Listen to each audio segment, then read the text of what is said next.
Aujourd'hui, je vais vous présenter l'outil Google Whisk, un outil expérimental de Google, disponible dans son laboratoire. C'est un outil d'IA générative qui nous permet de créer des images à partir d'autres images avec des prompts simples, sans avoir besoin de prompts excessivement longs. On peut charger différentes images pour donner un contexte à l'IA sur ce qu'on veut générer, par exemple un sujet, une scène et un style. Et cet outil Whisk, via le modèle Gemini, va analyser ces images que nous envoyons, faire de brèves descriptions de ce qu'il voit et les transmettre à Image 3, le modèle le plus puissant de Google pour la génération d'images. Alors, tout d'abord, voyons comment y accéder. Ce que nous allons faire, c'est ouvrir une nouvelle fenêtre et rechercher Whisk. C'est ce que nous allons chercher. Nous irons à la section Google Labs et entrerons via le premier résultat de recherche. Comme vous voyez, on nous dit que le contenu n'a pas été trouvé pour le moment, alors cliquons sur Parcourir la galerie. Il nous demandera de nous connecter. Dans ce cas, je suis déjà connecté et nous cliquerons sur Entrer dans l'outil. Et voilà, nous sommes déjà dans l'outil. Bien, commençons par comprendre un peu comment fonctionne l'interface de Whisk. C'est en fait assez simple. Comme vous voyez à l'écran, nous avons trois sections en haut, mais nous allons choisir ce bouton jaune qui attire l'attention et indique Ajouter des images. Ici, vous pouvez voir que nous pouvons ajouter ce que je vous ai dit, un sujet, une scène et un style. Si on clique sur ce bouton qui ressemble à un dé, il sélectionne aléatoirement un ou plusieurs sujets pour nous. Par exemple, supposons que notre sujet soit cet homme âgé. Maintenant, pour la scène, même principe. Nous pouvons choisir une scène au hasard ou nous pouvons aussi l'ajouter. On peut l'ajouter de deux façons. Soit avec pen, où nous décrivons la scène, soit en utilisant une image comme référence. Donc, voilà, nous avons maintenant cet homme, celui que nous avons sélectionné. Nous allons également sélectionner cette scène. De plus, si nous interagissons avec l'homme et cliquons sur Ajouter ou Modifier, nous voyons ce qu'il indique. Un homme âgé, souriant, aux cheveux gris et autres détails. Nous pourrions décrire les changements ici.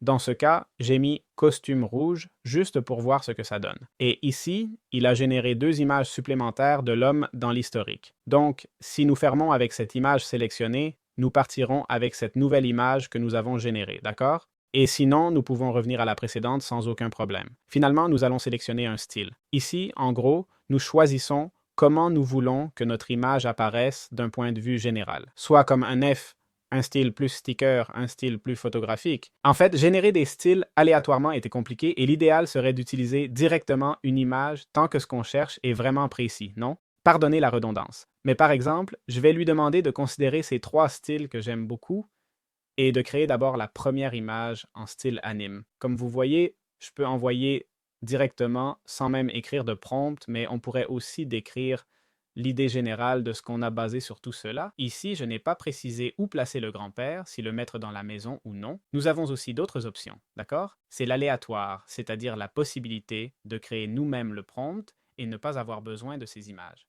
Nous avons aussi la possibilité de changer le format d'image, d'accord? Pour l'instant, nous les avons fait en horizontal, mais nous aurions pu les faire parfaitement en carré. Alors, changeons le style.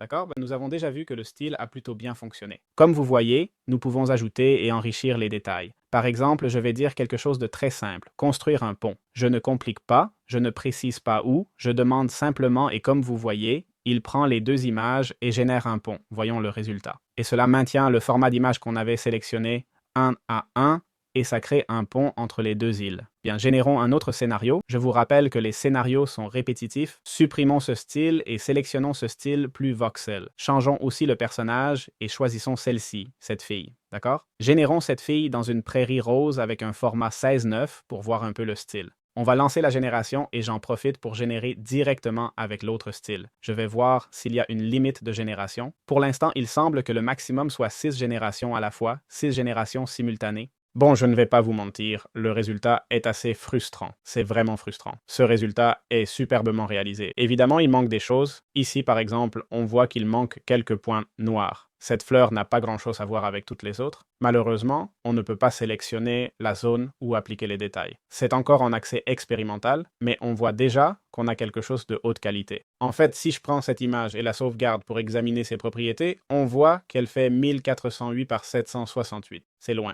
De HD. Nous avons cette autre image qui, elle aussi, a été superbement générée. Et voici ces images avec ce filtre plus réaliste. Clairement, on lui a compliqué la tâche car, comme vous voyez, la scène n'est pas très réaliste. D'accord?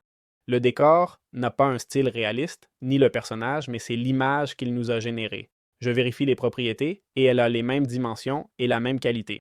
Donc, maintenant, on a l'option d'animer, d'accord? Comme vous voyez, dans les sections de l'image, on peut ajouter des détails. Par exemple, je vais demander des météorites roses dans le ciel, voyons ce que ça donne. Comme vous voyez, ça génère toujours deux versions de la même image et voilà deux nouveaux résultats, d'accord? Nous avons celui-ci d'abord et celui-là ensuite. En vérité, ces modifications me rappellent beaucoup Nano Banana. Elles modifient ce qu'on demande et gardent le reste intact. Donc, nous allons sélectionner cette image. Comme vous voyez, nous pouvons l'ajuster, décrire les changements. Nous sommes en mode raffinement. Demandons un autre changement. Le changement que je viens de demander est d'ajouter des lapins bleus qui sautent. Évidemment, ces changements ne sont pas très précis. Et si vous voulez en apprendre plus sur le prompting et comment apprendre à l'IA à générer des images, vous trouverez dans la description un e-book gratuit sur ce sujet, sur la génération d'images avec Nano Banana et Match 1.5, qui peut aussi s'appliquer parfaitement ici, d'accord? Voilà, il a appliqué le changement une fois de plus, c'est un peu la même chose. Nous avons ici le bouton pour obtenir, partager, etc. Et nous avons le bouton pour animer, animons celui-ci qui me semble meilleur. Alors, il nous demande, qu'est-ce que vous voulez voir? Comme vous pouvez le voir ici, j'ai deux générations, générer plus de vidéos avec le Google AI Pro Plan qui dit accès plus complet à la création de vidéos à partir d'images avec BO3 et nous offre 200 crédits IA mensuels dans Flow et Whisk. Et ici, je lui ai demandé de faire tomber des météorites du ciel sur le Prado. Il génère l'image, la vidéo, comme vous voyez c'est à 10%, attendons. Sachez que le mode vidéo permet maintenant de générer des vidéos de 8 secondes avec audio en utilisant le modèle BO3 en version rapide, c'est vrai. En réalité, Whisk se concentre plus sur l'exploration visuelle initiale et le remix d'images, comme on le voit ici pour générer des images rapidement, tandis que Flow, l'outil qu'on avait vu dans les plans Google One, est dédié à la génération d'images. Très bien, nous avons la vidéo générée, je ne sais pas à quoi m'attendre, elle dure 8 secondes, c'est à peu près la durée typique de ces vidéos. La qualité que je vois d'emblée n'est pas très élevée, je vais regarder, ça m'indique GIF animé 270p, d'accord? On constate qu'on a 270 pixels. Dans les détails, si j'enregistre la vidéo, elle est en 1280 par 720 de résolution avec un débit de 4000, pas mal, et l'audio est en 88000. C'est-à-dire que YouTube supporte une qualité de 1000 en HD, on parle donc d'un tiers de ça, ok? Ensuite, si vous montez à des qualités supérieures, il supporte plus de kilooctets. On est un peu loin avec 24 images par seconde, ce ne sera pas la vidéo la plus fluide, mais voyons un peu le résultat, donc appuyons sur lecture. On a les effets là, et j'ai été assez surpris, je dois dire. Le premier effet sonore est complètement raté, mais celui de l'explosion, je trouve qu'il est plutôt cool, non? Et maintenant, si on revient à la section initiale, on a l'option de voir nos vidéos, de voir nos images, de regarder nos vidéos. Regardez, comme vous voyez, si on le met dans notre vidéo en format plus petit, on voit une excellente qualité, là ça s'affiche super bien, c'est juste plus petit. Et franchement, les 24 images par seconde ne sont pas du tout mauvaises. Et puis on aurait la section des favoris. Mais enfin, comme dernier défi, j'aimerais générer une image avec mon propre sujet, ma propre scène et mon propre style, pour voir si c'est vraiment aussi bon qu'on nous le montre, car avec notre propre sujet, on entre dans une personnalisation où le modèle n'aura pas été aussi bien entraîné qu'avec les exemples fournis, alors essayons. Très bien, d'abord, le personnage que je vais choisir est Lucina Kushinada, d'accord? Un personnage de l'anime Cyberpunk, d'accord? Je l'ai envoyé comme ça, en style esquisse, puis j'ai déjà généré une image dans l'animé lui-même, non? Et voici la définition et l'analyse que nous donne Gemini. Je pense que si on voulait un résultat vraiment pro, il faudrait vérifier en détail que cette définition est correcte. Mais pour l'instant, faisons confiance à leur promesse qu'on n'aura presque rien à faire, d'accord? Maintenant, nous devons choisir la scène. Pour la scène, j'aurais préféré une sandbox, car ce sont les références qu'ils nous donnent sans bugs. Mais une scène pourrait être un combat contre un ennemi, ce que je voulais mettre, mais là, on entre déjà dans plusieurs sujets, alors que faire? On le met en sujet, on le met en scène. Bon, je n'ai pas voulu compliquer, j'ai mis une ville de World of Warcraft, d'accord? Style mystique, ne me demandez pas quelle ville c'est. Et finalement, définissons le style. Le style sera le plus difficile à lui faire comprendre. Mais je pense qu'on va aller chercher... Bon, j'ai trouvé une image de la NCO Tower. Excusez-moi si je ne l'ai pas bien prononcé, de Corée du Sud. J'ai choisi cette image car elle a une lentille qui déforme un peu l'image. Maintenant, quand j'analyserai l'image, je vous la montrerai. Au fait, j'ai vu qu'il y a une autre limite. on ne peut pas télécharger des images qui dépassent 20 mégas, d'accord? Voici l'image, comme dit, une lentille déforme un peu tout. On peut bien l'identifier grâce à la tour qui est courbée. Dans la vraie vie, évidemment, elle n'est pas courbée. Alors, voyons ce qu'il peut me générer, d'accord? Je vais mettre 16,9. Je vais lui demander de générer 6 images et on verra ce qu'il fait avec ces 3 éléments. Il peut en sortir quelque chose. Bon, 4 éléments. Il peut en sortir quelque chose de très intéressant ou une déception de l'outil. Maintenant, nous allons voir. D'accord, nous constatons d'abord qu'il a généré 2 images partout. Je comprends que c'est parce que j'ai donné 2 sujets. Enlevons-en un, d'accord? Il a généré les images très rapidement, donc je vais lui demander de me faire 6 images. Maintenant, il m'a fait, voilà, 6 images. Mais analysons un peu ces images. Nous voyons que les arbres, du moins dans la zone plus mystique, ont été bien conservés. Ici, il a même mis des dragons en arrière-plan. D'accord, et maintenant qu'il n'y a qu'un seul personnage, d'accord? Voyons un peu comment il nous l'a généré. C'est vrai que bien sûr, tu vois ce personnage ici, d'accord? Le personnage cyberpunk et ce qu'il génère n'ont pas vraiment de rapport, d'accord? C'est la réalité. Je veux dire, ça n'a rien à voir, rien du tout, d'accord? Oublions ça. Je pense aussi que le décor, la scène est plutôt réussi, d'accord? Ignorant que c'est clairement une zone marchande. C'est-à-dire, on a des symboles de butin ici pour échanger des objets. Le chemin les a conservés et vu qu'on est passé d'une vue à la troisième personne ou d'une vue plus élevée, on pourrait dire isométrique, ce qui n'est pas le cas, mais bon, oui, une vue plus isométrique. On voit maintenant un plan plus rapproché. C'est très bien. Cette image me convainc beaucoup. Et le style, je dirais que c'est ce qui a été le plus ignoré. C'est la réalité, car c'est une photo réaliste. L'objectif ne l'a pas capté, l'objectif ne l'a pas capté. Je vais essayer un autre style parmi les siens pour voir s'il le prend. Ce sera le réaliste d'avant, d'accord? On va lui demander de générer 6 images et la même chose, mais en anime, puisque ce personnage est en mode anime. Voyons s'il peut maintenir le même style ou non. D'accord? On voit qu'en mode réaliste, pas grand-chose, d'accord? Ce n'est pas un problème d'image, c'est plutôt que je lui demande quelque chose de compliqué, je dois l'admettre. Je lui demande un truc super mystique, très fantaisiste, un personnage qui semble presque dessiné sur papier. Essayons maintenant le style anime. Je l'ai sélectionné et c'est ce qui devrait le mieux fonctionner, d'accord?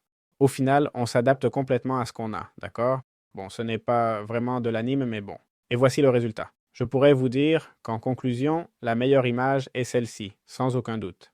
Et si vous cherchez la perfection ou la ressemblance avec ce que vous demandez, waouh! Voyons, le style anime est parfait.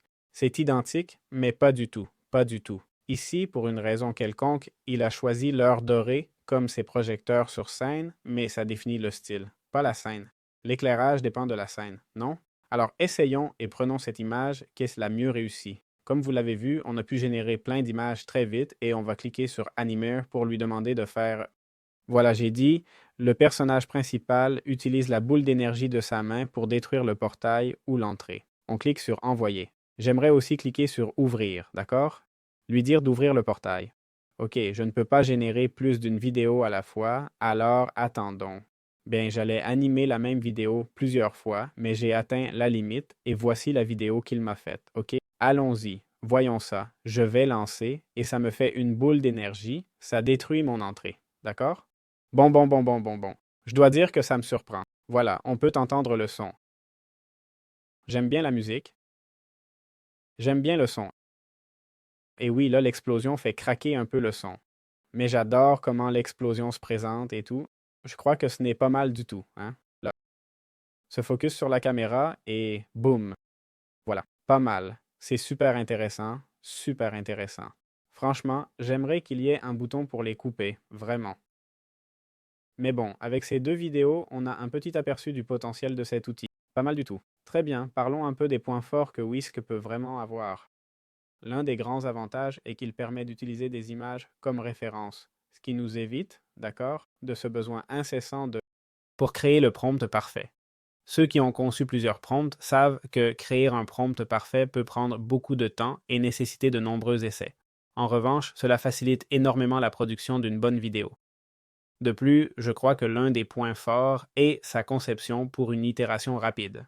Il est fait pour produire des vidéos rapidement, les images sont générées très vite, les vidéos sont aussi créées rapidement, Vu que c'est gratuit, que j'utilise la version gratuite, je ne paie rien et franchement, les images sont générées très vite. C'est une façon accélérée de produire beaucoup d'images.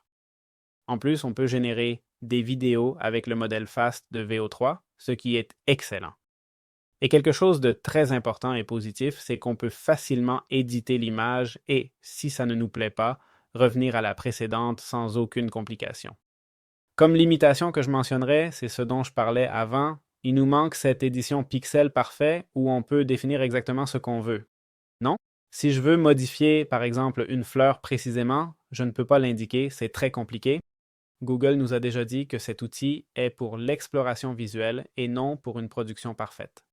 Aussi, je remarque qu'il ne fait pas une réplique exacte des images qu'on télécharge et à cause de cela, le sujet généré peut présenter des changements.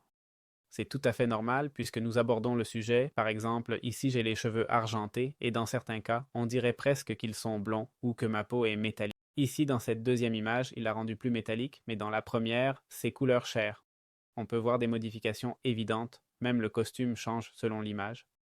Ici, il me l'a mis sans bretelles et ici, il l'a mis, ici avec des bretelles et là, sans, pour une raison quelconque, alors que l'image de référence les montre. Et le problème de ne pas pouvoir modifier les détails au millimètre, c'est que quand vous demandez un changement précis, ça peut régénérer toute la scène, d'accord? C'est dommage car vous avez une scène presque parfaite, mais il manque juste un petit détail et malheureusement, à cause de ça, vous allez perdre ou gâcher tout le processus. Il est donc difficile de trouver un résultat parfait si on est très professionnel, non? Comme tous les modèles d'IA, on peut voir des hallucinations ou incohérences, comme une main avec 5, 6, 7 doigts ou d'autres erreurs typiques.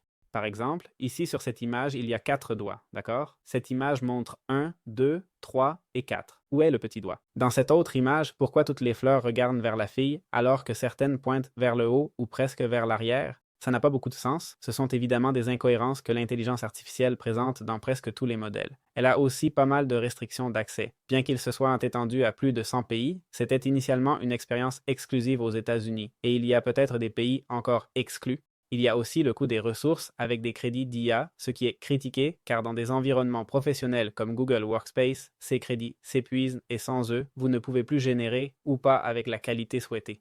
Évidemment, on ne peut pas se plaindre, n'est-ce pas? Mais je comprends que les gens demandent un modèle illimité, c'est ce qu'ils vendent, après tout. Ils vendent un modèle avec lequel vous pouvez générer beaucoup d'images pour voir rapidement des illustrations. Donc, ils devraient permettre une génération illimitée ou au moins bien supérieure à ce qu'ils offrent actuellement. En conclusion, je trouve que c'est un outil très intéressant. Je vais bientôt proposer un moyen d'optimiser cet outil, car on peut l'automatiser pour produire des dizaines d'images en quelques secondes. Sur ce, je vous dis au revoir. J'espère que vous avez apprécié ce test de Google Whisk. Dites-moi ce que vous en pensez, si ça vous plaît, si vous comptez l'essayer. J'espère que ça vous a plu et on se retrouve dans les prochaines vidéos. Merci beaucoup pour votre soutien et n'oubliez pas que vous trouverez dans la description l'e-book gratuit pour générer des images ou apprendre sur l'intelligence artificielle. À bientôt. Ces dernières images qu'il m'a générées ne sont pas mal du tout, hein?